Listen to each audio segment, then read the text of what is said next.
Boa tarde, queridos irmãos e irmãs do Instituto Espírita Terceira Revelação Divina. É chegado o momento de mais uma exposição doutrinária de nossa casa. Assim convidamos a todos a elevarem pensamentos e sentimentos em conexão com a espiritualidade amiga do nosso Instituto, com Jesus, nosso Mestre, e com Deus, nosso Pai, em sentimentos de gratidão e de conexão com a melhor das intenções de que o bem, a palavra de esclarecimento, a elevação espiritual, o sentimento de bem-estar e de fraternidade esteja com todos nós nesses momentos e em todo o sempre. Irmãos, há momentos na vida em que parece que o tempo demora mais a passar. E há outro tempo em que o tempo parece que passa muito rápido. Isso vai depender das condições em que estamos enfrentando em nossas vidas. Estamos vivendo um ano atípico, um ano de pandemia, em que muitos de nós nos encontramos mais recolhidos em nossas residências, às vezes sozinhos, às vezes com uma companhia, às vezes em família, outras situações em que estamos afastados do trabalho e outras situações em que estamos envolvidos com as atividades normais. Em razão, então, do nosso envolvimento, de estarmos mais ou menos envolvidos, o tempo parece passar um pouco mais rápido ou um pouco mais lentamente. Mas, no fundo, o tempo vai passando, ou seja, nós vamos passando pelo tempo e as coisas vão acontecendo. Algo vai vai surgindo, outras coisas vão, digamos, chegando ao seu fim e tudo vai se renovando. Porque no universo do mundo físico em que vivemos, tudo é impermanente, tudo tem seu tempo.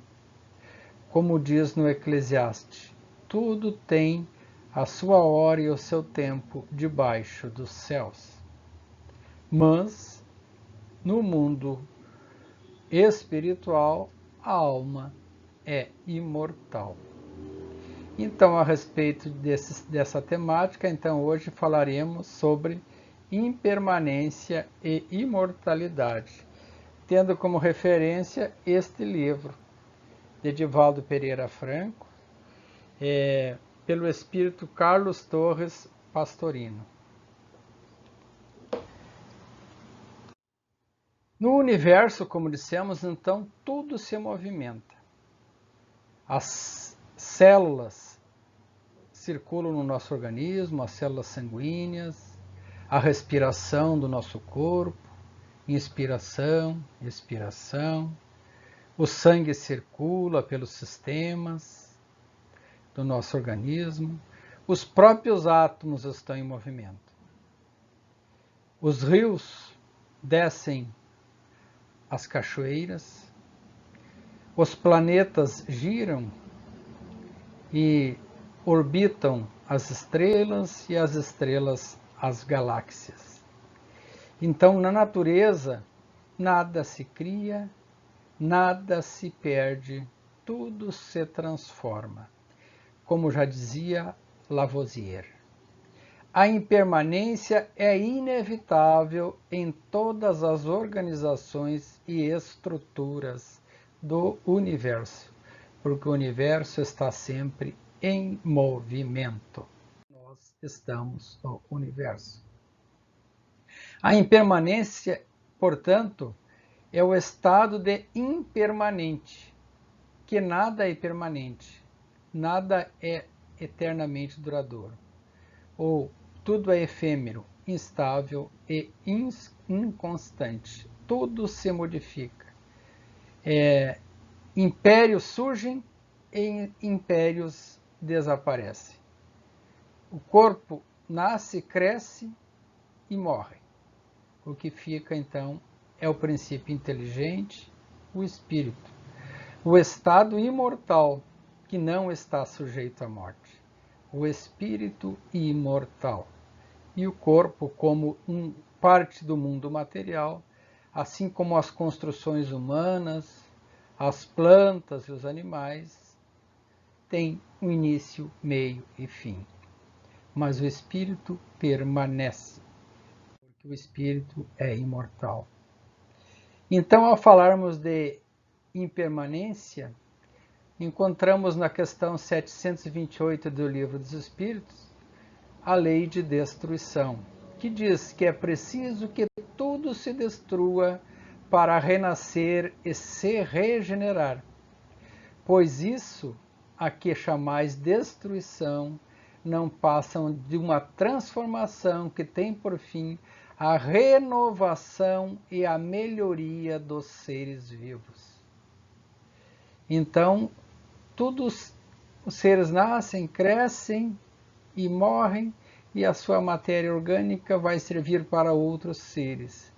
E esse tempo em que o espírito esteve habitando esse ser, então, esteve evoluindo. E os próprios seres vivos evoluem. A cada geração vai se adaptando às condições da natureza.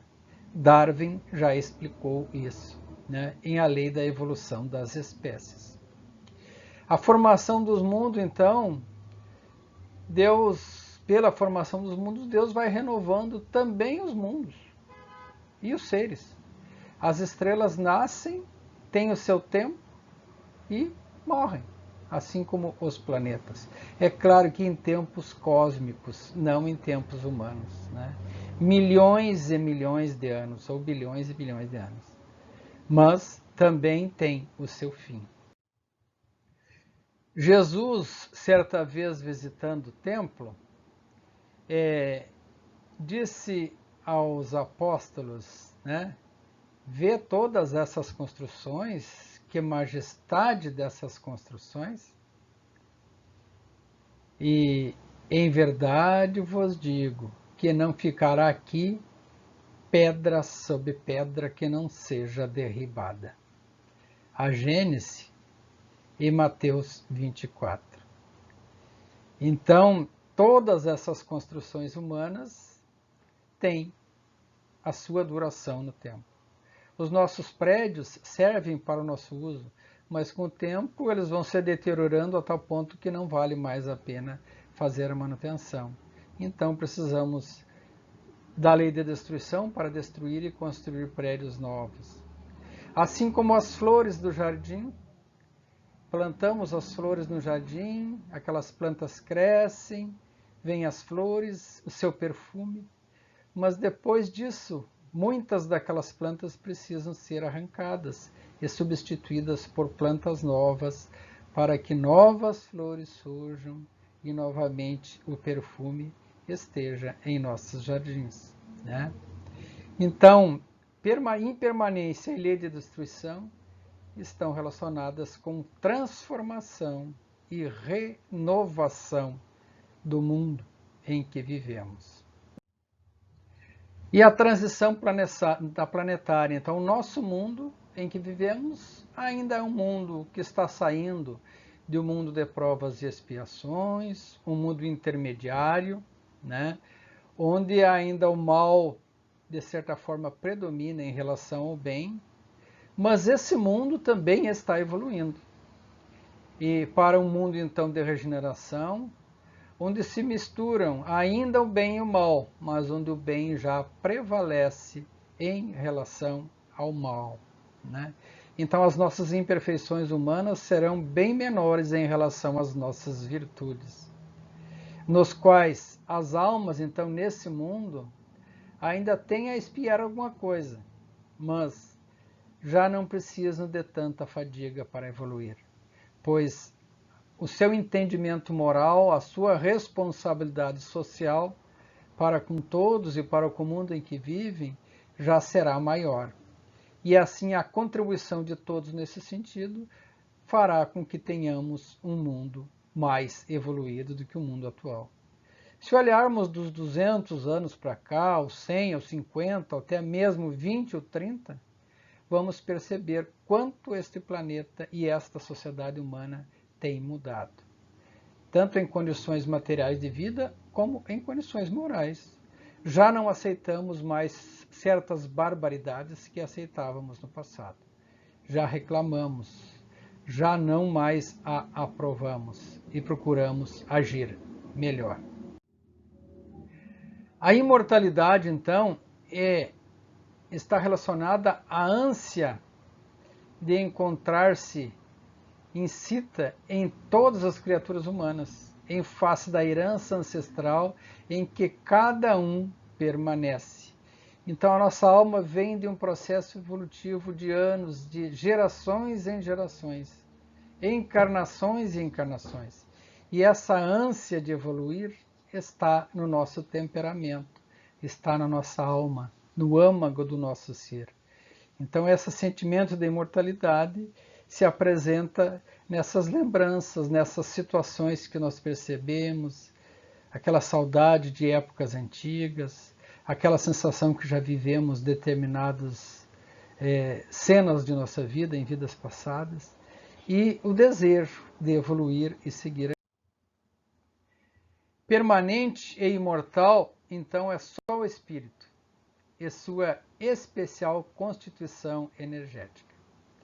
Mesmo o espírito experimenta certa impermanência, diz o Divaldo Franco, né, no livro.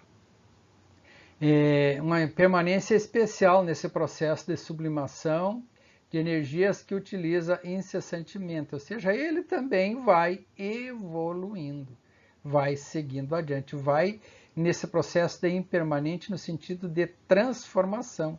Ele vai se transformando, então, de um espírito imperfeito para um espírito bom, até alcançar o estágio de espírito puro. A exemplo do Cristo que esteve na Terra, perante, as vivências experimentadas ao longo dos ciclos reencarnatórios, em que aqui vivemos as nossas experiências, passamos pelas nossas provas e as nossas expiações e também cumprimos as nossas missões. Esses princípios estão lá na questão 100 do Livro dos Espíritos, que fala então da escala dos espíritos, ou a ordem dos espíritos. A terceira ordem, ordem dos espíritos imperfeitos, a segunda ordem, a ordem dos bons espíritos, e a primeira ordem dos espíritos puros, que será o destino de todos nós. Mas para isso precisamos ir trabalhando para lapidar as nossas imperfeições, como egoísmo, inveja, orgulho, vaidade, arrogância, os nossos vícios humanos em geral, o próprio materialismo, o apego ao materialismo, a nossa falta de fé, para que então alcancemos a ascensão espiritual vertical, que é um desafio que nós precisamos lograr, vencendo os sacrifícios, sendo abnegados perante as dificuldades e entregando-nos totalmente à mister conquista do infinito. O infinito é o nosso destino, pois Deus nos fez para seguir, digamos, rumo ao caminho da perfeição e chegarmos então próximos a Ele, dentro do nosso processo das vivências reencarnatórias. Mas para evoluir, então, precisamos buscar o autoconhecimento, por meio da lucidez que proporciona o conhecimento, permite o desapego do passado, sem nenhuma fixação naquilo que já aconteceu, e pela nossa libertação das amarras das imperfeições humanas, isentas então de toda espécie de vícios, para suceder e alcançarmos virtudes superiores, assim como nos mostrou o Mestre Jesus quando aqui esteve entre nós. A evolução espiritual, então, precisamos vencer a luta contra as imperfeições e realizar, então, a nossa reforma íntima, livrando-nos de todos os vícios, das imperfeições morais, como egoísmo, inveja, ressentimentos, conforme falamos antes, perdoar as ofensas dos outros, perdoar a si próprio, né? Reconhecer-se como os adversários nossos da vida, como irmãos, né? E tirar a trave, né, do nosso olho antes de apontarmos as falhas dos outros, vestindo e vivendo com a roupa ou a túnica da humildade.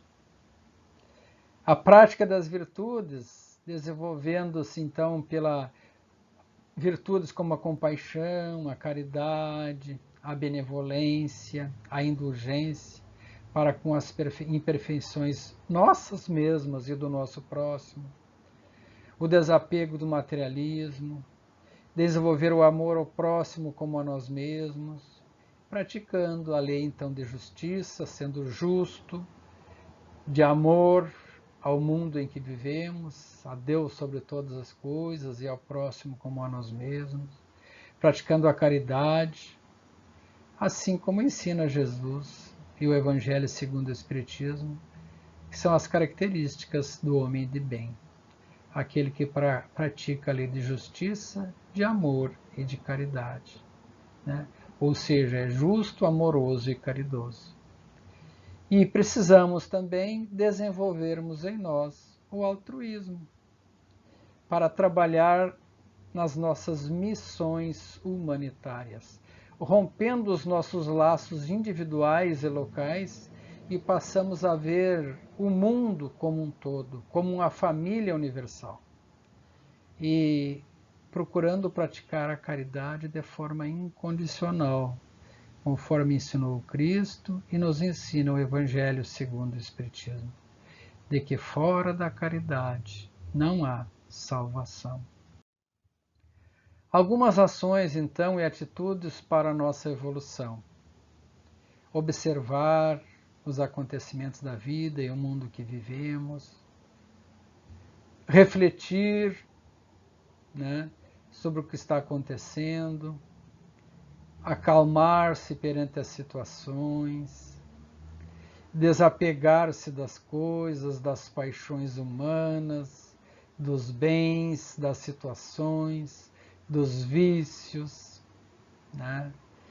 Desenvolver a continência, ou seja, sermos comodidos nas nossas ações, procurarmos sermos humildes, como as criancinhas, assim como Jesus nos ensinou, humildes e brandos de coração, praticar a lei de reciprocidade, fazendo aos outros aquilo que gostaríamos que eles a nós o fizessem, ajudando para ser ajudado, contribuindo para que recebamos também a contribuição dos outros e ajudando a manter este mundo, porque ele será o nosso mundo em que iremos viver.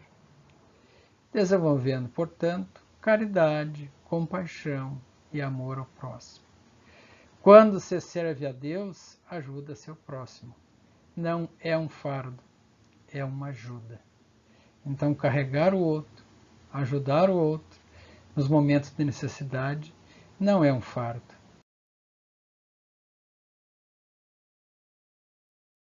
Numa experiência de impermanência, objetivando o encontro com o permanente, é compreensível que os obstáculos surjam e multipliquem-se numa contínua conspiração contra a meta estabelecida. A consciência da própria imortalidade deve estar presente em nossos espíritos, para que não temamos o amanhã. Pois a vida é como uma estação de trem, né? Em que Uns descem na estação, outros embarcam no trem, andam junto por um tempo, e andam nesse trem e não têm certeza qual a estação que vão descer, e nem qual a estação que aquele que está ao seu lado descerá, mas com a certeza que um dia terão que descer desse trem e dar espaço para que outros sigam no seu espaço em que ali se encontrava. Pois essa é a lei de renovação da vida. Essa é a lei de impermanência. Essa é a lei de evolução e de renovação, em que todos nós usamos os espaços deste planeta para aqui viver, evoluir e compartilhar as nossas experiências. O tempo terrestre é limitado para facultar o entendimento do campo da sua infinitude. Somente poderá ser experimentado por meio da oração e da meditação. Ter fé em Deus é o que nos ensina Jesus. Para isso, então, precisamos vigiar os nossos dias, os nossos pensamentos, os nossos sentimentos e as nossas orações, né?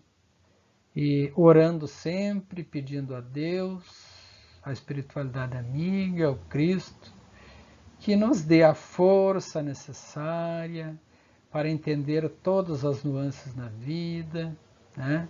E superarmos por nós mesmos todos os obstáculos. Será superando os obstáculos que vamos crescer. Buscando a verdade da fé, pois quando a criatura conseguir substituir o demônio por Jesus, ainda não possui a verdade. Para tê-lo é necessário crer. Deus não dá a verdade aos que duvidam. Seria fazer algo de inútil, e Deus nada faz em vão. Essa frase está na Revista Espírita de outubro de 1858.